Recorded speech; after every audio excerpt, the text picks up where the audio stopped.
I would see them outside at night, but they would always be just far enough out of visual range that I could get any kind of idea of what they were besides eyes and a faint outline that would indicate a shorter entity.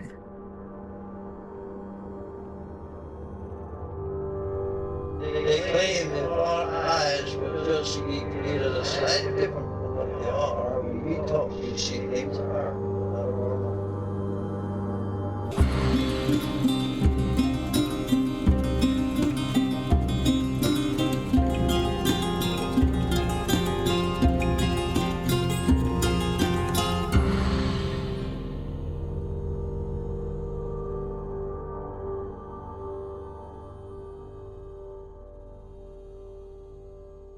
Welcome to Strange Familiars. How are you doing tonight, Allison? I'm doing well. Tonight I will be talking with John, who was on the show before, and he had a Bigfoot story and a UFO story and a few other stories he shared with us. And he mentioned at the time he had more stories, and I think I spent probably a year or more going back and forth trying to get him scheduled again for another time, and I finally got it done. So he's going to tell us stories of these things he called the shades. They're like little people with glowing eyes he saw throughout his childhood and even up into his 20s. Did he come up with a name? Yeah, he just started calling them the shades. See, I've always found that fascinating, like the names that little kids give to things. Yeah. Like when they're unprompted and they have no reference point. But he also has a static man sighting, some shadow people things, an entity he called the Copperman, and what sounds like maybe an earth elemental. So a variety of sightings from John, and we'll get to him in just a second. Before we do, I want to thank our patrons. Thank you, patrons. Strange Familiars could not happen without you. If you like Strange Familiars, and you'd like to help us make the show and get extra content besides, you can become a patron at Patreon. Go to patreon.com/strangefamiliars. All of our patrons get commercial-free versions of the weekly shows, plus extra episodes every month. We do at least one, sometimes we do more, exclusive episode for our patrons. Once again, to check it out, go to patreon.com/strangefamiliars. Our Patreon patrons also get to participate in an ongoing paranormal experiment, which is just getting kicked off the ground now. Great time to join up and become a part of that. There's another option over at Apple Podcasts. It's called Patron of the Strange over there. If you sign up at Apple Podcasts, you also get the commercial-free shows weekly and the bonus shows monthly. And once again, I'd like to thank our patrons no matter where they're signed up. It's a huge help. Thank you very much. All right, let's go ahead and get to my interview with John.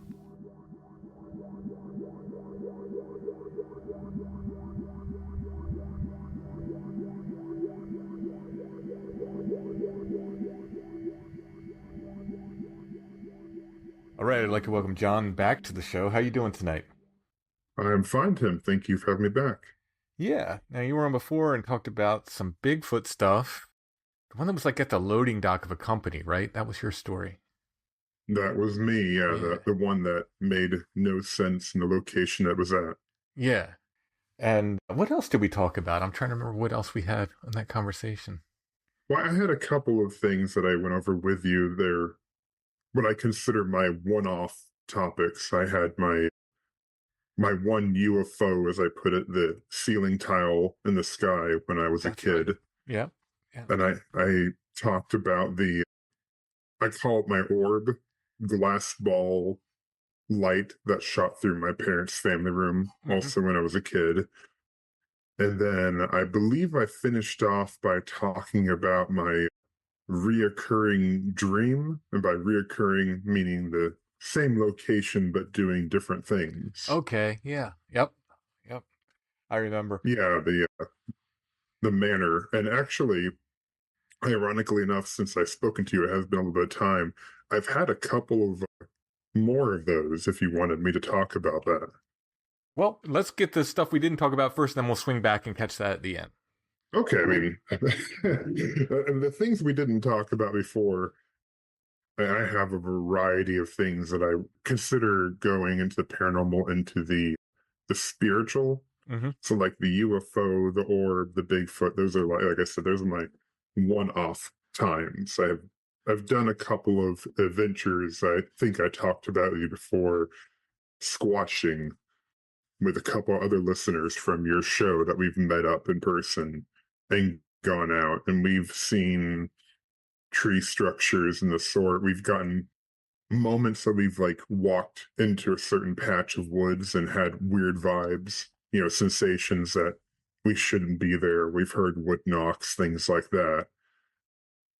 But those are kind of the things that we talked about last time. But yeah, And that's the whole like Indiana contingent there, right? yes, so Southern Indiana. To all the folks from Indiana, this group of listeners that you're referring to, we've been meaning to have a show where we go over audio, and we're trying to figure out a way to do it that we can play the audio and comment on the audio and have us all be on the line at the same time. I'm sure there's a way to do it. We just haven't figured it out yet. So just while we're mentioning those fellas, we'll get it done, guys. We have to figure out the tech end of it, and then we'll figure out how to do it. Yeah, they're more tech savvy than I am, so I'm sure it'd be a thing where they'd figure it out, and I would sit in the back and nod and occasionally comment. Yeah, as for my spiritual encounters, I consider myself a experiencer, lifelong experiencer. I've had things my entire life. In fact, that was the first thing I was going to bring up. I think at least one of the first memories that I can ever think of in my life is a paranormal encounter. And I say this because I have a very clear memory that it has to be between 3 and 4, right? And it's of me laying in my childhood bed, which was a twin bed at the time, if my memory serves me. And the room was an L-shaped room, if that makes sense. And my bed was kind of stuck in that corner so I could see both directions. And I know I was that age because I still remember having the changing table in the room. Wow. So, yeah, pretty young. So, like, right at the beginning of memories. And the reason I consider this paranormal, and it's kind of spawned everything else off, is because I remember many nights being awake in that room, just terrified, because the changing table was across the room, and it had a little alcove on the bottom where the legs stood, and there was a dark patch down there. And I can remember as a kid just being terrified because there were a pair of glowing yellow eyes underneath that changing table just watching me. And just I have many memories of just being in that bed, petrified to move, multiple nights crying because just terrified of these yellow eyes. Wow. And then I remember time proceeding forward and that changing table going away and a dresser replacing it, but the eyes still remained underneath that changing table, now dresser. Wow. So they were always there in that spot. And then as time progressed, at the far end of the L of the room, there was my closet, and it was the kind of sliding doors. And even as a kid, and now as an adult, I do it too. I always close closet doors, right? That's just habit. But I have many memories of nights in that room where those doors would be cracked open just enough that I could see then a second pair of eyes that were in the closet that were glowing blue. Oh, wow. That would watch. And that's all I could ever see was just the eyes in the dark. Right? So first we had the yellow when I was little, and then sometime later in my childhood, it progressed to 2 pairs. Okay, that's what I was going to ask. So the blue were at the same time. You could see the yellow and then look over and see the blue. Yes. Oh, wow. Yeah, but I know that the yellow were there first, and then sometime later the blue. And then even later in my childhood, in that same room, there would be nights where the door to my room would be left open, but the lights in the hallway would be off, and I would see at the end of the hallway a pair of red glowing eyes. Wow. That would be watching me. Wow. Yeah. And this proceeded pretty much my entire life up into my 20s. So all through childhood, teen years, and it would ebb and flow as I got into my teens. I would see them less, right? Yeah. We would move homes and I wouldn't see them as much. I'm pretty sure when we moved, I saw them less. So I don't know if it was locational, but I definitely still saw them. I would see them like outside at night, but they would always be just far enough out of visual range that I could get any kind of idea of what they were besides eyes and a faint outline that would indicate a shorter entity. They all seem shorter. Yes. Yeah, no matter what. Yeah, and at some point when I was a kid or a teenager, I started calling them the shades. And it's just like no matter what it was, they were just always far enough that I couldn't really make them out besides the eyes. And then, I mean, that went all the way into my 20s. So college was about the time that I had a dream, right? One night. And in this dream, I was in a just darkness, just as the dreams do. And there was this towering figure, what I would refer to in an angelic type appearance, but just huge, towering over me, gleaming armor, big wings on its back. And it told me in this very deep voice, they have been dealt with. Huh. And I never saw the shades after that. Wow. But that wasn't until my early to mid 20s. Probably younger 20s, because it was during college that it happened. Mm-hmm. Wow. And I know that's a lot that it just jumped on you, but they have been dealt I've gone with. over that. That is series wild. of memories. Yeah. And I mean, the fact that you see them, through your teenage years and into your 20s would suggest to me that this isn't a scared little kid anymore, making something up. Yeah, I mean, it got to the point where I was almost accustomed to them, Wow. I would become aware that they were there. I have memories in my parents' second house. They had a lofted area. And, at night I'd sit there watching TV and I would be aware, oh, there's one of them, at the corner of the doorway to the bathroom, or there's one in the spare bedroom, So they weren't even always appearing in the same place. As a kid in that room, they were in the same spot. Mm-hmm. But if I were to witness them outside of the room, they could be anywhere. Huh. Wow. And I find it interesting that, like I said, they never approached closer than the faintest of their outline. Yeah. And I'm guessing, just from the way you're talking, is that you generally got not a great feeling from these things. No. Yeah. No, but I got the feeling too they were scared to come closer. But yeah, it's when I say I'm a lifelong experiencer, that's what I mean. It's right since the very beginning, I've experienced things. Now, did you ever mention these to your parents, anyone in your family, anything like that? I think I did, because there were multiple times where I got so freaked out in that room that I did finally, as I got older kid, I would very quickly grab my pillow and my blanket and run out of the room when I didn't see the third one in the hallway. Because I would always see the yellow ones under the dresser and almost always see the blue ones in the closet.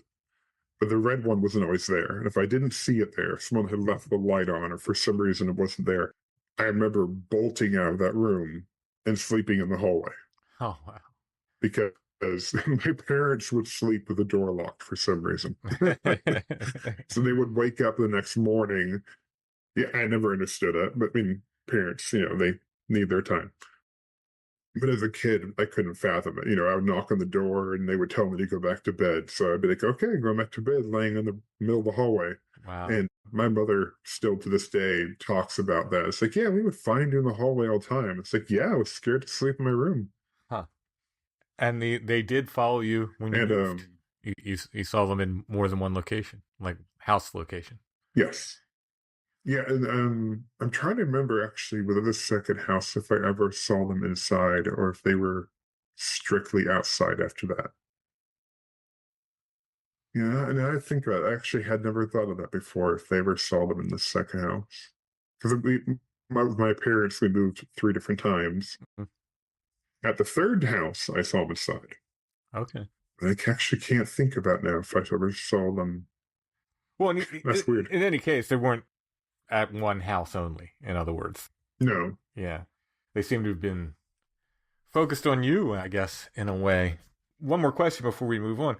If you had to guess, I know you said you only saw like the Vegas sort of outline, but about how tall would you say they were?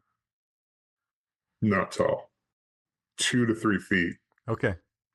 Yeah, so small. Mm-hmm. And I recently had a discussion with an old friend I knew in high school, and he remembered me mentioning it once. Because we were talking about, we got on the topic of paranormal things, and I mentioned that, and he mentioned other things. But he was like, "Yeah, I remember you talking about those." Oh, wow. Huh. Mhm. And then we had a mutual third friend who also complained about seeing red eyes in the dark. Not sure if that one's related or not, but we both remembered that as well. Yeah. The dream is interesting. The dream of Mhm. this, angelic being, whatever it was, and just making that declaration and then never seeing him again. I really feel like dreams have a part to play in all this. And Yeah, dreams are a weird thing. I I'm very much that most dreams are just randomized, sure. Yeah. your brain just makes a slot machine. Right. Let's Yeah. go with it. But every once in a while, you get something that's a little more You're dealing with means something. Yeah, dealing with whatever from your day and all that, whatever anxiety, whatever stuff. Yeah, most dreams are quote unquote little dreams, but yeah, occasionally you get something that's very big, I think, something very major and meaningful, And I think they do play into this, Yeah. Not all the time, Yeah. but often.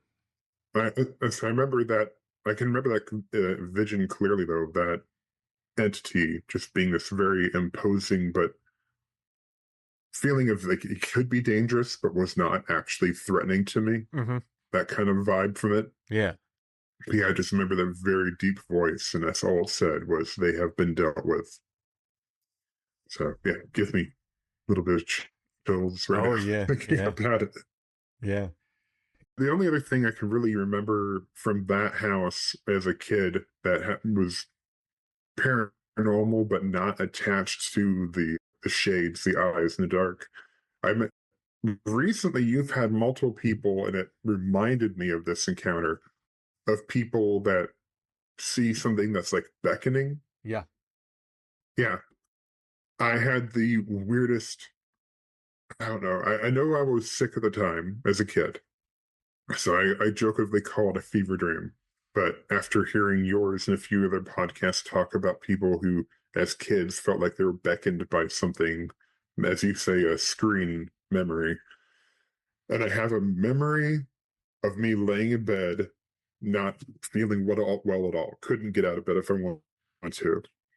And from the doorway, about halfway up the doorway, around the corner comes this little plastic toy turtle. Okay? Not big. Like fit in your hand turtle. But it had the little, posable arms or whatever, so you can make it look like it was walking. Mm-hmm. And this little toy turtle had a top hat on it. So it comes around the corner, so its little toy eyes, look at me, and I'm looking at it. And then it kind of tilts back with this little stub of an arm out, as if it's like waving, gesturing, like it teetered down a little bit, it moved down the door frame, it moves back up. Like somebody was just around the corner holding it. Okay. Except where that door frame sat in the hallway, there was nowhere to hide around the corner. It was wall. So no one could be hiding there. Right. And for years, I thought about that and just say that's a fever dream. Right? That doesn't matter. And then I hear about your things and it made me think of it. And I was like, I never had that toy. Oh, I don't know what that was. Really? So it wasn't door. It wasn't one of your toys.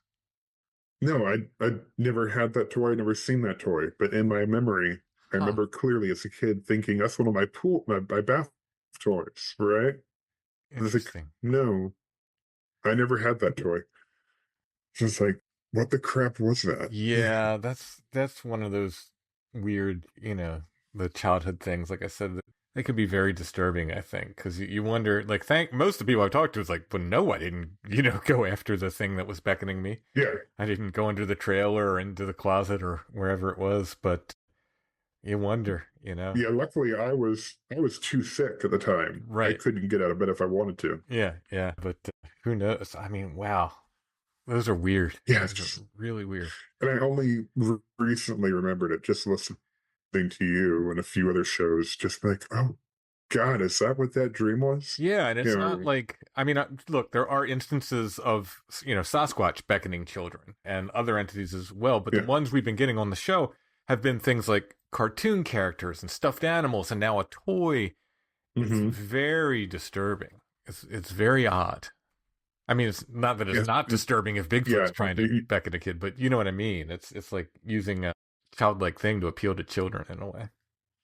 And you hear about these kids going missing, and Yeah. yeah, there are old lore of like the Fae and stuff like that doing that too. So it's like, what, those stories came from somewhere.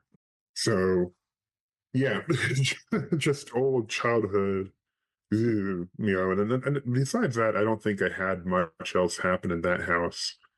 My second house had weird vibes. I think I talked on the last episode. We had a kitchen TV that would turn on randomly with the volume max, all the way up in the middle of the night at different times, or catching like the just the edge of someone walking around the door frame, and then you would go over there and there'd be nobody else in the house, that kind of thing. That was my second house, but besides that, I just had little weird on and offs my whole life. Most of them I refer to as just one offs. And I've seen so many now that I've just kind of got to the point where I'm just like, oh, that's the thing. Okay, I'll try to remember that for later. But when you have a whole life, time of experiences, most of them just kind of, you catch a glimpse, you keep going. Yeah. Most of the time, you don't have a choice. You just, yeah. I, I try to catalog them in my mind more for my own sanity than anything else. Just be like that was more of a, maybe a nature spirit. That was more of a ghost. That was, who knows, right? Mm-hmm. Mm-hmm. Sometimes I'll get like a vibe from them, and then I'll try and categorize like, well, that was a good vibe from that one. That was a not so good or neutral, right? So I have a lot of just quick glimpses of things like that. Like, I drive a lot for my work, so I'm always on the road. And while I'm on the road, I'll just glance off the side of the road and catch a quick glimpse of something that probably shouldn't be. And as far as I can tell, most people don't see, because most people don't want to see Mm-hmm. them anyways. And if they do, they write them off. Mm-hmm. Absolutely, yeah. Perfect example. This is just falls in my category of weird one-off glimpses of things. 2 or 3 weeks ago, I was driving down back country road, and I just happened to glance over the side of the road, and there's a deer. Not a big deal, normal buck deer, 6-point deer, but it was taller than a regular deer, and it had somewhere between 10 and 15 or 16 legs. Oh, wow. And it's just very awkwardly moving with all the legs, one after another. And I had enough time going 50, 60 down this country road to just glance over and be like, oh, that was a thing. Yeah, that's a. I don't know what that means. Yeah, Why? I've heard of not deer before. That's a very not deer. Yeah. That's extremely not deer. Wow, that's, yeah. Yeah, I mean, it was just going along like no big deal. And like I said, I just kind of kept on going. Had enough time to glimpse at it and be like, oh, that's the thing. They sound crazy. Oh, no, I get I get it. I do, because, it's, how do you, after a while, it's like, Yeah. I'm going to tell you guys, it's like for me, so, I'm going to tell the audience this stuff because I saw it, and I don't know what else to do with it. And people can say, oh, it was this or it was that. And fine. Like, I'm not going to put up a big argument because I can't prove it. I'll never be able to prove any of this stuff, but I can tell you what I saw, Yep. A couple episodes ago, I talked about seeing that, whatever it was, walk up the hillside there in the woods. I just saw the legs. I can't tell you what it was, And I'm not saying it was disembodied legs. That there seemed to be more to it, but through the brush, I could only see the legs. But what I can only tell you what I saw. Yeah, but thank goodness for shows like yours where people actually talk about it, and then someone else will hear it, and then suddenly we're like, oh, well, maybe we're not crazy then, Yeah. because you go your whole life after seeing so many, you start to wonder, are you going crazy? And then someone else says something similar, and you're like, well, dang. Yeah. Okay, well, maybe there is something going on, and we only get a glimpse of the whole. Right. But you just do your best to try and gather what you see, what you encounter, then you try and compile it, and then you get other people and you compile with them, and suddenly we start to get a little bit more of what they are. Mm-hmm. And then I'm sure people want to hear more about things I've seen, so I'll give you talk a couple of times. I know I've heard other shows talk about it, of a static man. Oh yeah, yeah. So like instead of a shadow man, it's a man made out of like static, like the TV. Mm-hmm. So I have one, and it was a very brief and not fun encounter with him. I got male vibes from it. But anyways, like I said, I do a lot of traveling for work. I deal with a lot of customers, mostly in construction and restoration work. And was supposed to meet a customer at a warehouse.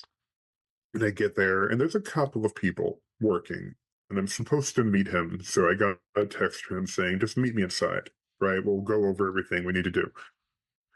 So I go inside, and I can see big warehouse, big open room with a couple of side rooms, and there's people on the very far end working, and I wave at them, they wave back, and I'm just kind of looking around, trying to get a gauge of what's going to be needed for this customer's work.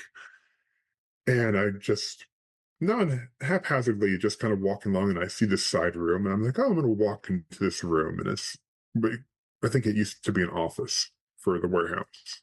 And I walk in there, and I take the turn, and there's what I first think is a person standing in the middle of the room. I thought that for about 3 or 4 seconds, so I realized that his body is gyrating a little bit. I don't know if that's the best word. And then I realized that his entire body is literally just flickers like the old static of a TV used to be. Wow. When they would lose any kind of signal. Mm-hmm. And I got the sensation that it was standing there probably 10 feet, 15 feet away from me, and he's facing away from me, right? So I just dead stop and I'm looking at it, and I'm just like, well, what is this new thing, right? I never heard of it at this point, of anyone else mention this particular thing. And its body is just constantly like little, I don't know how best, like just everything is like in flux a little bit. Mm-hmm. Like if you see someone's arm get, shocked, it jumps a little. Yeah. Well, the whole body is doing that, just tiny little, even the head's shifting a little bit. And then it slowly turned. First the head, and then the whole body turned to look right at me.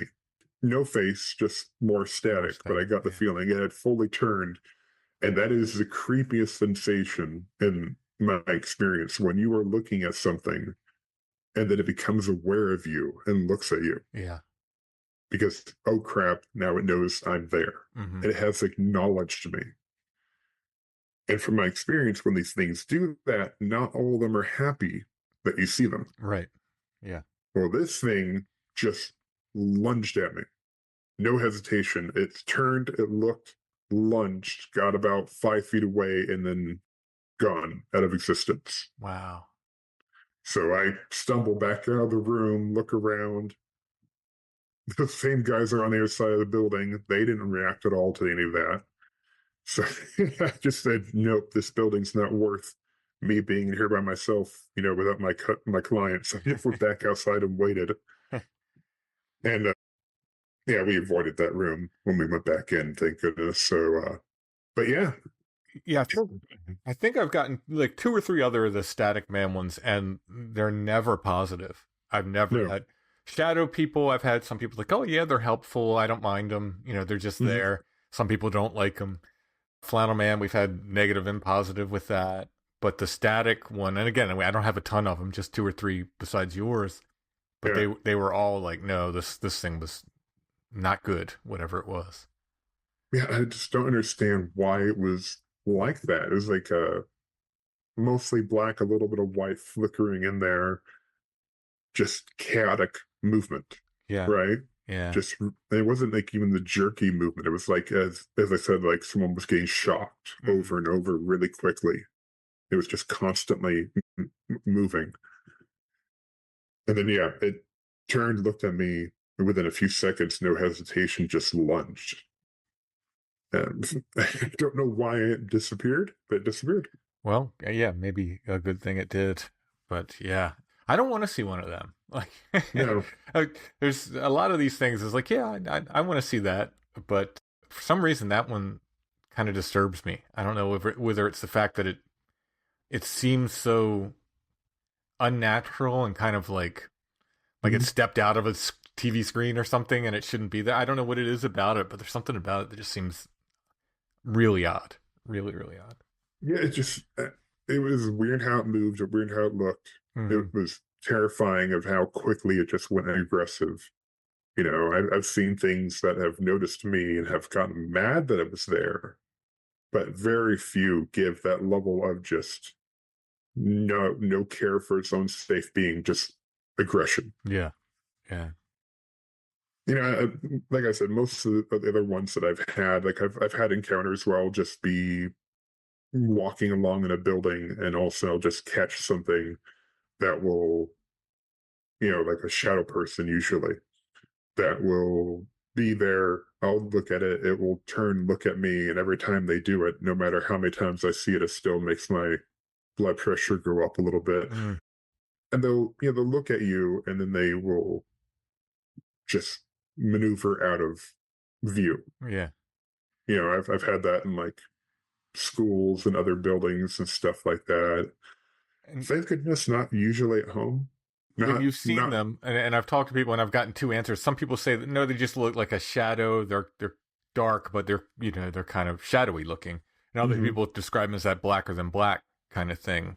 Like, Yes, which ones, or did you see both kinds, or what did yours look like?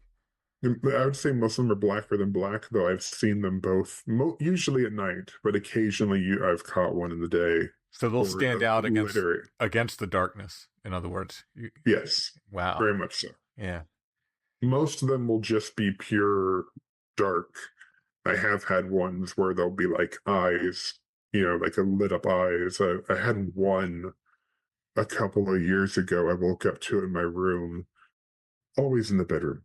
It's not usually somewhere else in the house, occasionally, but it's almost always in the bedroom when you wake up in the middle of the night. And it was just standing in the corner of the bedroom up against the wall.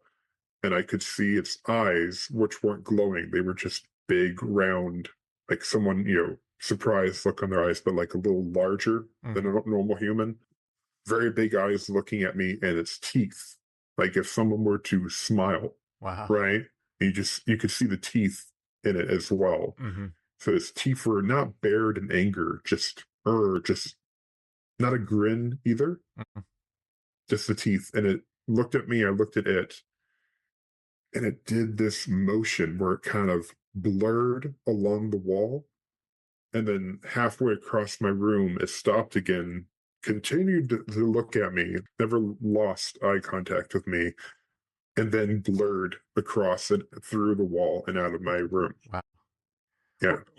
Were you fully awake, sleep paralysis? What, As far as I know, I've never had the sleep paralysis. I've always been able to move. I usually choose not to. Mm-hmm. Sure. Yeah. But you would know if you're paralyzed. Like I say, people say, I don't think I've ever had sleep paralysis. So you would know. You would Yeah. remember for sure. So that's interesting. So yeah. So you were fully awake. Mm-hmm. You could I have. mean, there are times where I'll see them and I'll be like half awake. Yeah, sure. And those are usually the times where I'll just be like, I don't want to deal with you right now. Go away. Mm-hmm.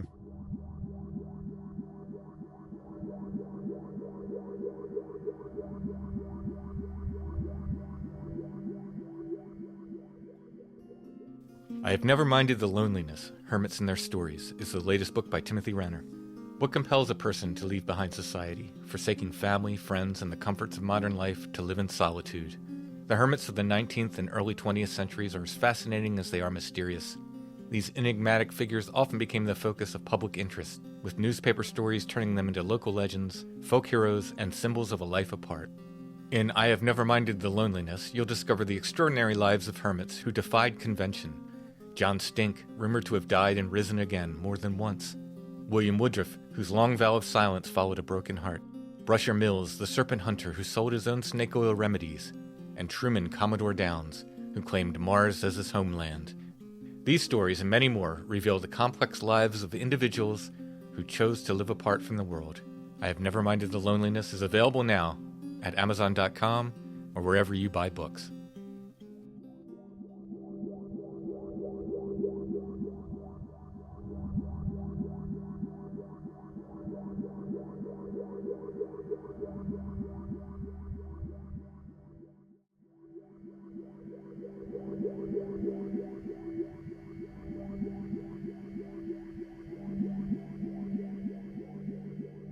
I have many times just given this pre-practice speech of, I'm trying to sleep.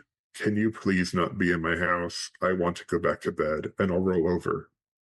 And, it's worked every time so far. Yeah, hey, I mean, that's the thing. A lot of this stuff will respond to that. I've said it several times on the show. Often people contact me, I've got something in my house, it's bugging my kid. First thing I say before we dial it up to 10, just ask it firmly, but politely. Yes. To stop. That's the part I always emphasize too. Politely. Yeah. Because some of these things, if you respect them or if you're polite, will accept that, right? If you're not polite, if you're firm and aggressive, you're just going to piss off something that could have been perfectly fine. Right. And there are some of these entities that are smarter, right? They have an intelligence to them. And courtesy, good behavior matters to some of them. Yes, I agree. Yeah, so being polite to them actually is important because you don't want to piss off something that otherwise would have been perfectly fine. Right. And I have to say, I want most of the time, and I can't put a percentage on it because I've been contacted by someone recently, but it's happened quite a few times where people have contacted me. Most of the time, that does the trick. They'll contact me back and say, "Hey, it worked." I'm like, yeah. And I said, it might happen again. And then I ask again, just say, the same approach. And that's most of the time that works. Seldom it doesn't. And then you have to go into the next steps kind of thing. But most of the time, that's the way to deal with it. I've had a couple of friends who have had problems with things, and that's usually what I go with, is just telling them to do that. If that doesn't work, the next step I tell people is get a tuning fork. And it's a weird thing, but it works. Really? Is tuning fork, you get the right one.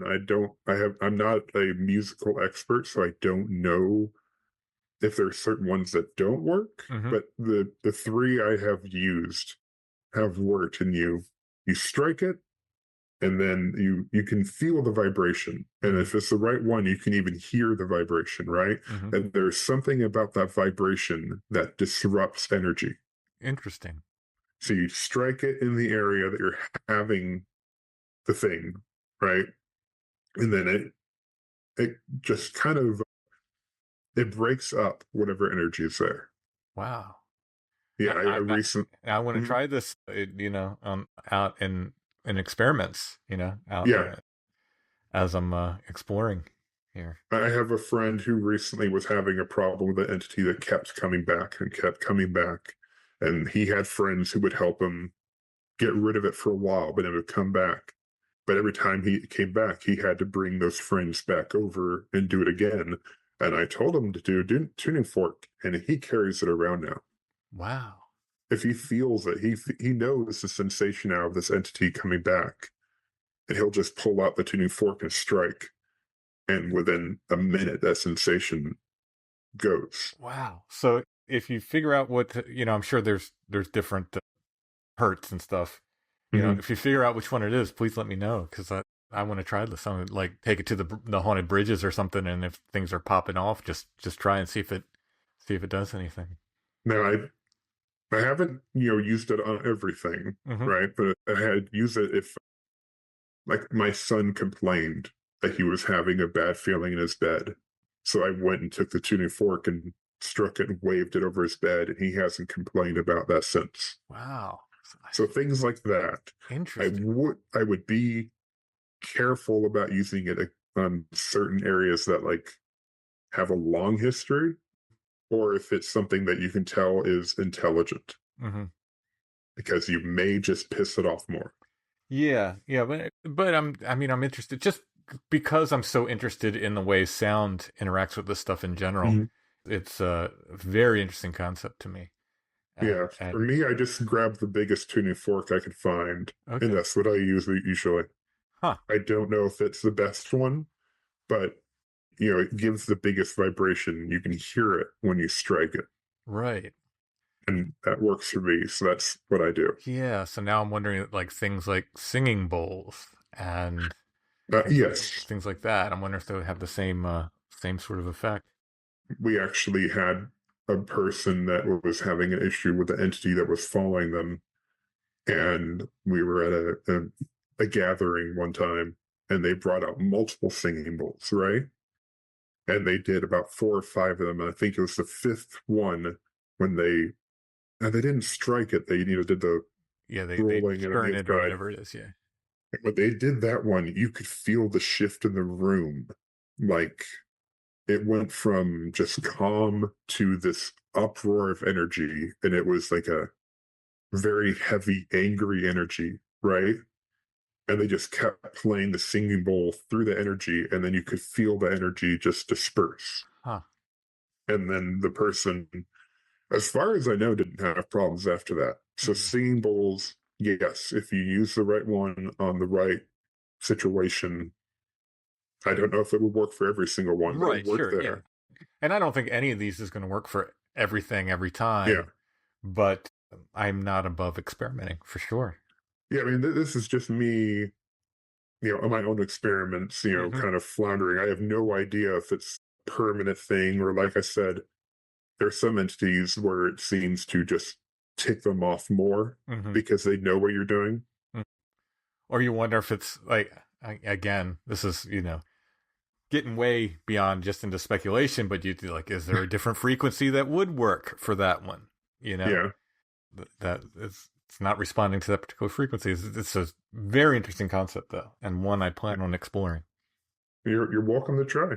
I say I do apologize. I tend to ramble on these topics because I spend a lot of time thinking about it. Oh, heck, no, it's fascinating. When it's in your life all the time.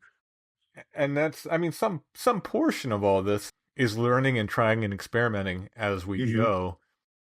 And I think that's part of the journey of the show, in a sense, And, yeah. So I'm happy to talk about it. I'm happy too, because I'm not a very open person about it just in public, right? Yeah. I don't usually talk about this unless I meet someone else who also is an experiencer or very open-minded. Yeah. So, like with you, I feel comfortable talking to you. I understand from what I've listened before and talking to you before. I know that you understand. I know that your audience understands to a degree. But I'm always careful because I feel like sometimes I go a little too far down the rabbit hole. Well, and again, when we talk about this stuff, what you found what works for you, right? And that may or may not work for other people, but like I said, for me, I'm going to try it out. Like, I just want to, because I'm interested where sound intersects with this stuff. That's what my Wilderness Guys stuff was all about. So I want to see, like, okay, what happens when we try this stuff? And, does it make it better? Does it make it worse? Does it have any effect at all? So, like I said, I'm not above experimenting because I don't think any of us truly know 100% what this stuff is. We have our theories and we have our hunches, and I have things that I think work for me, and you have things that you think work for you. But hey, that doesn't mean we've got it figured out. So Yeah, I'm happy to experiment. I'm happy to hear other people's ideas for sure. Awesome. I remembered one thing that I actually wanted to post in your group on Facebook, but never got around to it. There was I have a lot of one-offs, but I have a lot of things that are multiple encounters with the same thing over a short period of time. Mm-hmm. So I guess people call them flaps when it's a lot of stuff happening in one area. So I personally call them like, oh, that was that thing flap, right? Yeah, sure. So last year, like I said, I travel a lot. And I had about 6 months where I kept encountering the same thing. Okay. And it was always when driving, it was always on an overpass. Okay. Mm-hmm. And I probably saw this between 8 and 10 times. And I called it the Copperman. And I call it that because it was a man standing on the side of the road just at the end of an overpass. Okay. And he would always be facing towards the traffic on the side of the road. And he would be standing there in a very nice pair of black pants. I never saw the shoes, at least I don't recall looking for them. Very nice, darkish gray, blackish, dark gray long coat, like the really fancy ones. Mm-hmm. A very stylish brown or blackish hat, like almost like a fedora, but the really nice ones, Mm-hmm. right? And dark gloves. He would always be standing there with his hands like mostly in the pockets of his jacket, facing towards traffic, and his skin was the skin of copper. Huh. And I could see the chin, I could see the ears, but there was no eyes, no nose, no mouth. Huh. So just a blank on the face. And how many times did you see him? About 8 to 10 times. That's Most of them were in the same vicinity of the city that I work in. mm-hmm. But I know at least 3 times that I saw him in southern Indiana at different locations. And one time I saw him in Illinois. Always dressed the same? Always dressed the same, always on the right side of the road, facing on traffic. He's waiting for something. Anyone else seem to notice him? I mean, it's hard to tell. I know when you're just driving on the highway, but if anybody else noticed him, they'd probably just treated him like another person standing there. Mm-hmm. And if I saw him once, I would have just been like, that's a weird thing. But the fact that I saw him so many times over and over in different locations. Yeah. And I'm just like, okay, so you're not just some guy that has a weird costume, like really nice clothes with the mask. Okay, that can be done. Mm-hmm. Right? The right person, the right material, that can be done. But they were like 3 times down to southern Indiana, miles and miles and miles apart, and then once in a different state. Right. Yeah. In a 6-month period. Yeah. I have no idea why that is happening. Anything happening in your personal life to stand out at the time? I had just gotten done being in a car wreck. Okay. Yeah, I had a car wreck at the beginning of last year. I was hit head on by a pickup truck. Oof. Yeah, it was pretty bad. They said that I probably would have been worse, except it happened so quickly that I didn't even see it coming. Wow. I had movement in the corner of my eye, and I remember thinking to myself, well, that's coming at me. And then I was knocked sideways, and then the vehicle tipped over onto my leg. And I was out on workers' comp. Thank goodness my company was very kind to me for months. So it was right after that I could drive again and be out again that I started seeing him. And I have no idea how that would be connected. Right. But yeah, I was just wondering if there's anything going on, that would indicate, anything, Yeah. Oh, wow. Yeah, I have no idea.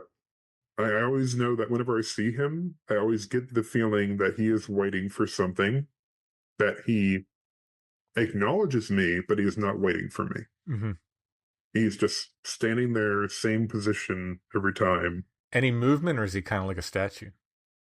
I don't think he was a statue, but there wasn't like any abrupt movement. Mm-hmm. Just like a sort of normal human.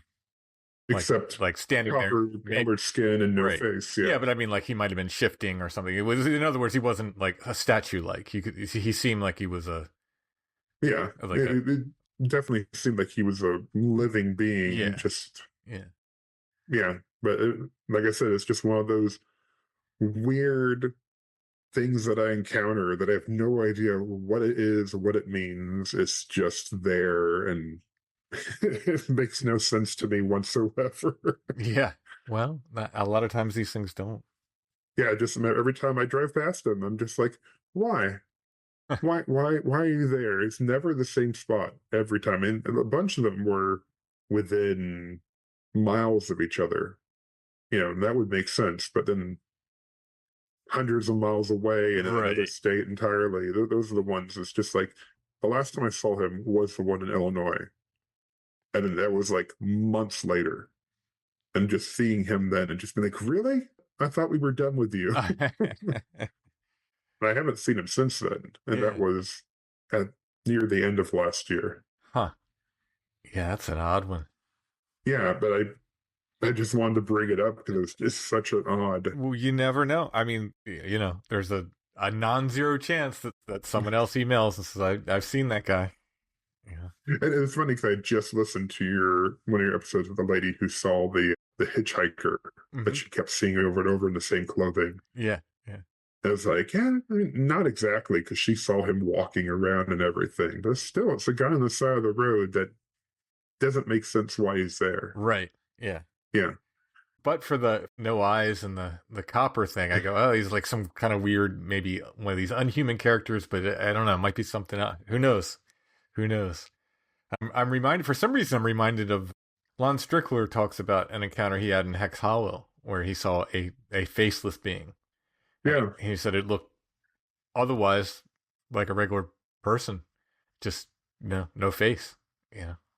I think that falls into the category of they talk about with some of these entities that are trying to get it right. Yeah. And they can't get it perfect. Yeah. Yeah. There's always seem to get something's just off. Yeah, and the no face seems to happen, the wrong feet, or the clothing out of date or whatever, that it's just always there's something like this guy was nicely dressed, but he probably also the attire was a little dated. He probably belonged more, I don't know what era that you would call that. Parts of it felt like 80s, parts felt earlier. Right. So like I said, there's just a lot of these where I don't know. Yeah, I truly don't know. Well, I mean, that's the thing, that's the honest answer, I think, for most of this stuff. So I don't know, but this is what I saw. Yeah. Yeah, it's just me taking that and trying to compile it into a bigger list of understanding. But yeah, I mean, like I said, I have a lot of just one-off things that I see when I drive by. I saw something that I would consider to be an elemental just by the structure of it, and it was just an entity on the side of the road out in a field, kind of a field, a woodsy area, but it was made of rocks. Oh, wow. And it was walking, but it was walking as in one rock would lift up and then float a little forward, and then the rest of the body would kind of lunge forward with that first rock, and then the next rock would come up and go forward, and then I caught it for 10-15 seconds. Wow. How big? Oh, he was pretty big, probably 5 to 6 feet tall. Okay, so human size roughly. Yeah, I mean, I couldn't tell you if it had arms. It had a center structure that almost kind of felt like a what do you call it in the caves? The stalagmites or tights, the ones that hang. Tights hang. Yeah, that's what I thought. So that kind of shape. So it was more dense up at the top, like where a head would be, and then it narrowed as it went down. Then it had this 2 or 3 rocks on each side that would lift up and move and lift up and move. Now that one I would love to see. That sounds really, really interesting. And it's just, I see a lot of things that in my mind I label as like nature spirits. I'm very prone to seeing, what are they, dryads? Things up in trees, like part of the tree. Yeah. On my walks and stuff. become very aware. Like, no, when I say see, rarely do I see like a physical thing. I get the sensation that it is there. Like, I'll pick up the energy, and then through that, my mind will create the image of what it is. Mm-hmm. I don't know what that's called. Like, some I know people have referred to as like the third eye, or Yeah, there's I'm certain someone has put a name to it, but yeah. yeah. The elemental with the stones, I physically saw him, Mm-hmm. but physically seeing things are a lot rare for me. It's usually I will pick up on an energy, and then I'll look in that direction and kind of can place where it is and the shape of what it is. And then if I focus on a more details will come in. Except for shadow people. I always see shadow people. Really wish I didn't all the time. Last time did we talk about weird lights or UFOs? Have you ever had any of that? Well, the ceiling tile is the only thing that I would refer to as a UFO, Right. which was thing in sky that I didn't understand. Mm-hmm. Lights, not so much. I had that big orb as a kid. Mm-hmm. I'm prone to seeing like shooting stars, but Yeah, I just that's look up in the sky, I'll see one. But yeah, shooting how much stars of that happen. is people who are interested in the sky and looking, I mean, and I have like, I don't even want to call them flaps, but I'll have periods where I'll see a bunch of shooting stars Mhm. for a while, and then I won't for a while, and then Yeah. I wonder if that's the whole mentality that you're looking for them, so you see them more, and then sooner or later your mind kind of wanders off from that, and then you don't. it really could be. It really could be Yeah. because, like I said, I do seem like I go through cycles where I'll see a bunch of them, and I'm not talking Mhm. about like on a night where they're predicting a meteor shower. Of course, I see them then, but Yeah. just like say I'm randomly out at night doing something, You just happen to look up and yeah, you're like, oh, yeah, there's one. yeah, Yeah. A lot of times it will happen if I encounter something like when it's getting dark, and I'll just like stop and like be like, huh, is that what I think it was? Was that an actual encounter with something? And then I'll like be thinking about it, and I'll be like, I wonder if it wasn't the shooting star. And I'll be like, yeah, okay, I guess it was. yeah. I've had to mark some pretty meaningful times in my life where I was separating myself from a very toxic person, and it's happened more than once when I like separating myself from toxic people. But the one I'm talking about is I was staying on the deck at my parents' farmhouse, and this person was just laying into me. This is the last time I was ever going to see this person, Mm. and she was just giving me the business, and I'm a horrible person, and all that, and I'm looking up past her, beyond her, and I just see this more than one shooting star just fly through the Oh. sky, and I start smiling, and she's like, "What are you smiling at?" I was like, "Nothing." I didn't even tell her. Like, but it was like marking to me. It was like a good sign. I was like, "Okay, I think I'm doing the right thing here." Yeah. And I've had some other times like that where I've sort of separated myself for some toxic people, and seen shooting stars and during the process. So I've always considered it a good sign. That is funny, and how it can happen for multiple people, and it can happen for different reasons. Mm-hmm. Yeah, who we are to understand the greater workings of the universe, but you get little glimpses like that, and you gotta take them for as much as you can, Yeah. because no one knows exactly what that meant. Right. But sometimes, going with your gut on what it was is usually the best way to go. Mm-hmm. Yeah. So Yeah, and I yeah, think it becomes like Birds of Prey were another one for me that always like I'd see like out of place, not like, on a hike.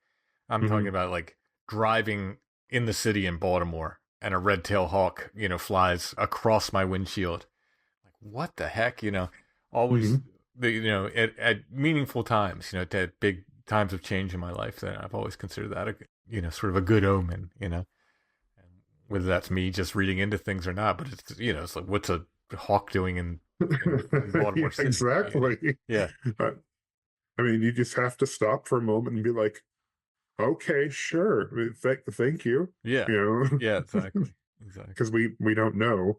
But I mean, like, I was thinking of a thing that recently happened to me, where the meteor, the shooting star kind of tied into it. I have a weird habit of queuing in on the shifting of seasons, usually for winter, right? It will usually be like right at the beginning of winter. So like November. And when I say, like I was explaining earlier, I'll pick up on the sense of something, and then from that I'll see, and then occasionally I'll like get a really strong, like visual, physical glimpse of something. Winter tends to happen where I'll just not be paying attention. And it's usually right in the morning when I'm going to work. I'll step outside to get in my car and I'll catch a glimpse of something. And winter is always the weirdest ones. Last winter, I was getting in my car and I just happened to nonchalantly looking off across the road, past my neighbor's house across the road to the next block. And there's the house in the distance. I can barely see it. And there's these big trees. And then I noticed that the trees moved, not because of wind, but because there was a silhouette of something big as the trees with antlers that walked past the trees and out of my view behind a house. Oh, wow. And then, I'd just be like, oh, okay, so winter's here. Huh. Cool. I don't know why they happen. And they usually happen because a lot of times I try not to go looking for these things, right? Mm-hmm. So I do what I refer to as pulling my senses in. And I know no one can 100% shut out any of this. There's no turning off when you pick up on one of these things. But I have trained myself to not look for it as much. But every once in a while, like a muscle, you'll relax. And that's when you catch things. That's when I catch things. And it tends to be at the beginning of winter, like with that thing. And I'm like, oh, okay, there's winter. And oh, I guess I've been waxing on my not trying to look for these things. I need to focus more on holding that in and not paying attention to it. I mean, sometimes I will go looking for that, but that's usually when someone is requesting that I do it, or if I'm just curious about something. But the reason I bring up with the shooting star is I don't usually pick up when spring arrives, except for the changing of the season, the obvious, warmer and allergies and the weather. But about 3 weeks ago, I stepped out my front door to go to work. And it's just taking a moment, which I sometimes do at the top of the stairs in my house. And I hear wind chimes, which wouldn't be weird, except none of my neighbors have wind chimes at the front of the house. We have multiple ones like that I can hear from the backyard. I don't usually hear them from the front. And I definitely don't hear them across the street. So I took a moment to think about that. It's like, oh, that's weird. I hear wind chimes. And then that's when I realized that the sound of the wind chimes has slowly shifted.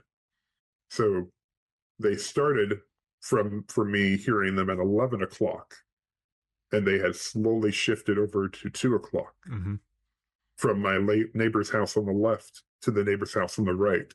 And it's just dark enough that I really can't see over there. Right. And I'm like, they've moved. That's weird. They've moved. And right when I think that, the sound changes from just wind chimes, but it goes to if someone had taken the wind chimes and shaken them, as if something has started moving quickly. Right. And then it just stops. Huh. And I'm just like, okay, that's really weird. And I'm just standing there thinking about it. And that's when I see a shooting star go across the sky. Oh, interesting. And I'm like, yeah, okay. Well, that's spring. Okay. Yeah, it's kind of like when you start compounding, events, it's like, okay, you hear a knock in the woods. Yes. And then it's like, okay, that's interesting. But then you hear a knock, and then you see an owl on a branch, like right above your head. And then you see, it's like once you start compounding these things, which would all be like, okay, maybe that's something, maybe not. But then when you start putting them all together, then it becomes very interesting to me. And it all starts to build, and you kind of start to get used to it, but you never truly get used to it. Yeah, and I don't know. I mean, at this point, I'm so addicted to it Mm-hmm. And, I'm sure a hard skeptic is going to say, well, yeah, you go out looking for stuff and then you'll turn anything into anything. But I do try to keep an even head. Mm-hmm. I think, like, at this point, I can very much tell a woodpecker knock from something else. And I don't even think, if I'm hearing knocks in the woods, anomalous knocks, not animals, not woodpeckers, nothing like that. Yeah. At this point, I don't even think they're creatures. I think it's just another one of those sounds that indicates, like, hey, pay attention, weird stuff is around. I don't even, I'm not even picturing like a big hairy thing like swinging a log into a tree anymore. I think it's just one of the sounds that you hear that's associated with this stuff. Yeah.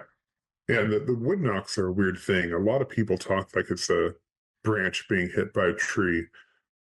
The only wood knocks I've ever heard, I would define more as like a bare knuckle against a tree. Yeah, I've heard a lot of people say that. Yeah, it's just hard for me to tell. And I've Yeah. heard, in fact, even today, I heard what people describe as knocks coming from the inside of trees. And I was hearing Yeah. knocks, and I walked right up to a tree, and it sure sounded like the knocks were coming from inside the tree. Oh, that's a different level of But weird and creepy and what is happening yeah, there. I do not know. I do not know, what to make of that. But like I said, at this point, I just consider them, if they're not woodpeckers, if they are anomalous, I just think, well, it's just one of those sounds, like an owl that Mm-hmm. can be natural, but also can be indicative of something else. Yeah. You constantly have to realize that it's a much larger, weirder world, weirder universe. Mhm. We're just kind of bumbling through it. Yeah, yeah.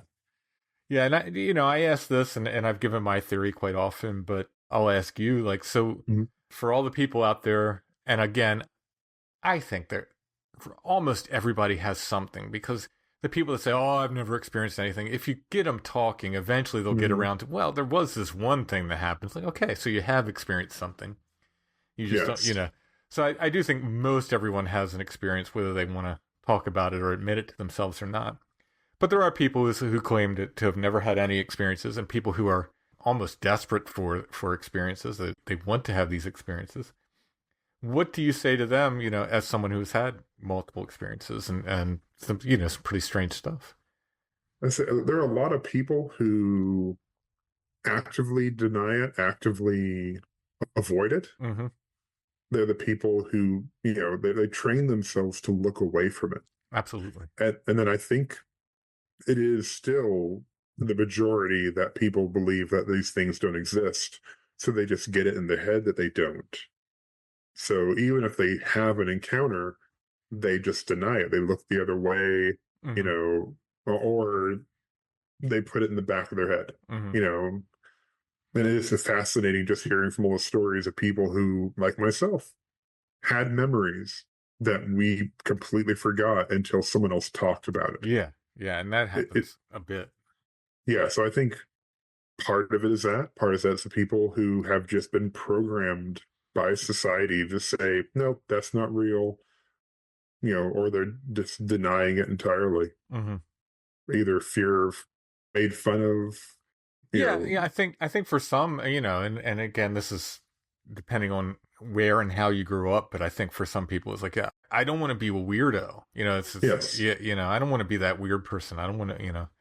So yeah, I get that. Yeah. But if anything I said helps anyone, that it was worth coming on.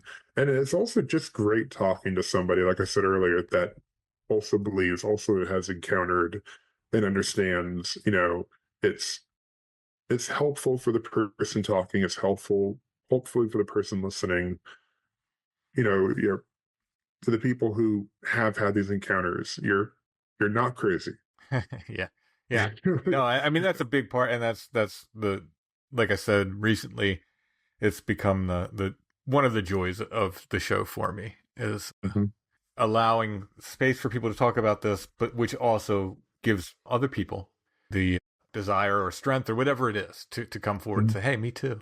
And they'll tell their stories, and it's a chain reaction in a way, and I'm very, very happy to be part of that. Well, good. So, John, on the morning of April 18th, 1961, Joe Simonton saw a silver disc on his farm. He went out and investigated. He stepped aboard the craft, where he encountered 3 dark-skinned humanoids who handed him an empty jug. Joe filled it with water and brought it back for them. In return, they gave him some pancakes. Would you eat the pancakes? I have thought about this question many times because I've heard you ask it many times. I just don't know. Part of me wants to say yes out of curiosity, and part of me would be terrified of what it would do. Yeah, I'm right there with you. Like, Yeah, I would go depend back on and how. forth constantly. Every time I ask the question, right today, I'm like, yeah, I'd eat them. But most of the time, I'm like, no, I don't think I would. I guess you have to take the situation and the vibes you're getting at the time into account. Mhm. But yeah, I don't know. It would come down to how is it being presented to you. Mm-hmm. Yeah. Is it being more of a, this is an offering, or is it, they're jamming it towards you, take, Right. is there aggression or is there kindness in it? Yeah. Yeah. Yeah, just because I have kids, I probably wouldn't. Mm-hmm. Yeah, I'm But- with you on that. Yeah. Like I said, my answer changes regularly. So, I think that's indicative of all this stuff, though. And mostly, yeah, I'd want to see their attitude. I'd want to see how they presented them, how they were acting, and whatever feelings I was getting from them. Because if I was getting a bad feeling, the answer is absolutely no. If I was getting any kind of I don't know, and I'd just be like, yeah, thanks. I'll take these home and Yeah. have them later.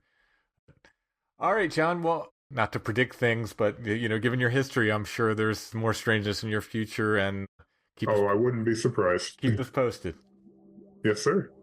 All right, thanks so much.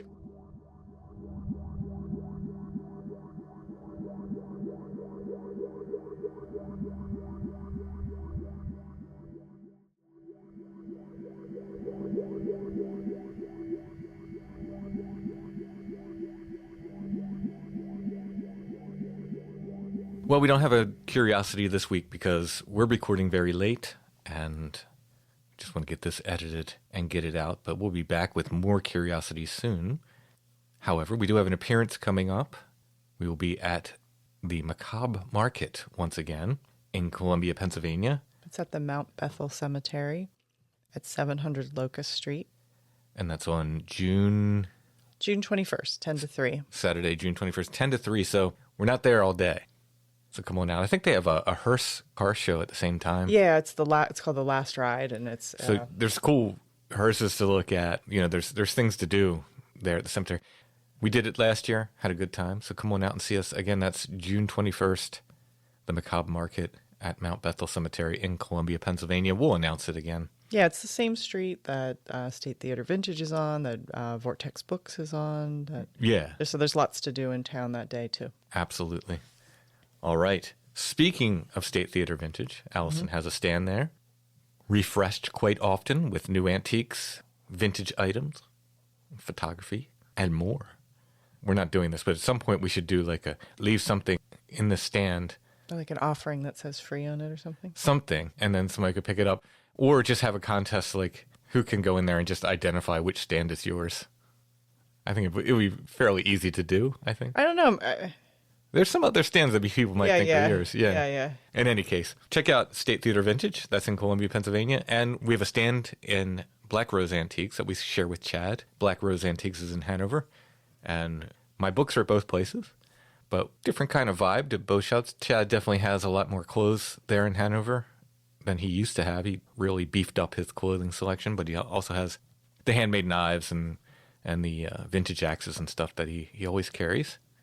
And my books are there, as I said, and you have some snapshots and stuff there, and a lot of framed things in Hanover, old books and new, and a lot of kind of glass, art glass. What do you call it? Yeah. Something like that. Things that break if I drop them. Yeah, or if people who are walking through drop them, yeah. And, of course, even though we don't have a curiosity this week, you can go to our shop at Etsy to check out past curiosities of the week. And while you're there, you can check out Strange Familiars t-shirts, stickers, patches, and more. You can pick up artwork, prints, and originals, including the artwork from tonight's show, assuming I finish it in time. I think last week's might be still. Yeah. Last week's is still available. My books are there. If you get them from us on Etsy, they'll come signed. I'll sign them before we ship them out. think that's it, Tim. Lots of other stuff there. Go ahead, check it out. Our shop name is Lost Grave. But if you go to Etsy and type Strange Familiars, you'll probably see our stuff come up. That'll get you to our shop as well. And a thank you to everyone who has bought stuff from us on Etsy. That's another way to support the show, and it helps a lot. All right, thanks for listening, everybody. We'll be back soon with more Strange Familiars.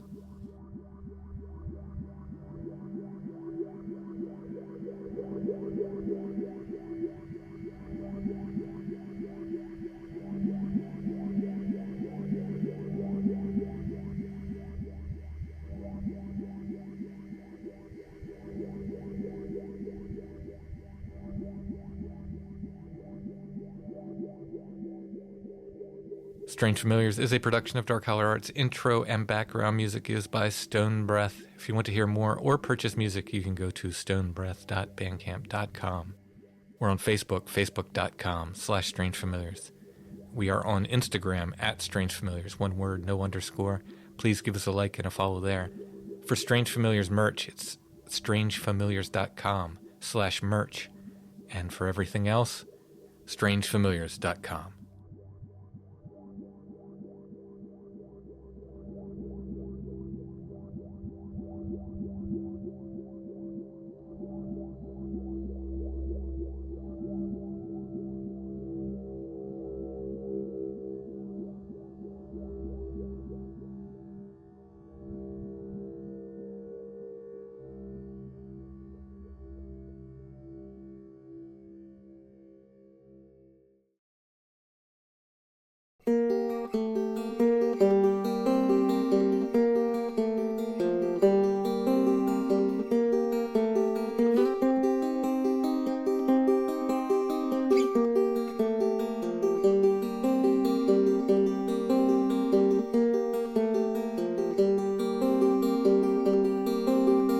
Water turns to wine, wine turns to blood.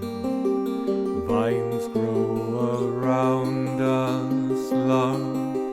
Tomorrow will be gone.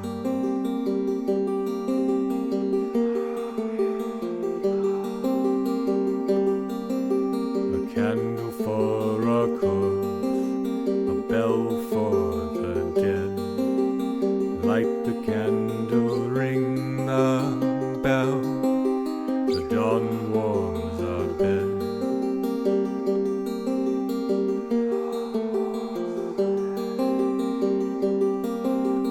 Bread turns to flesh, life turns to death. The wheel of fortune turns, my love. The first is now the last.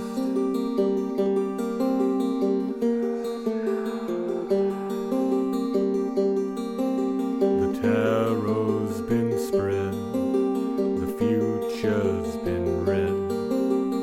Light the candle, ring the bell. Tomorrow will be dead.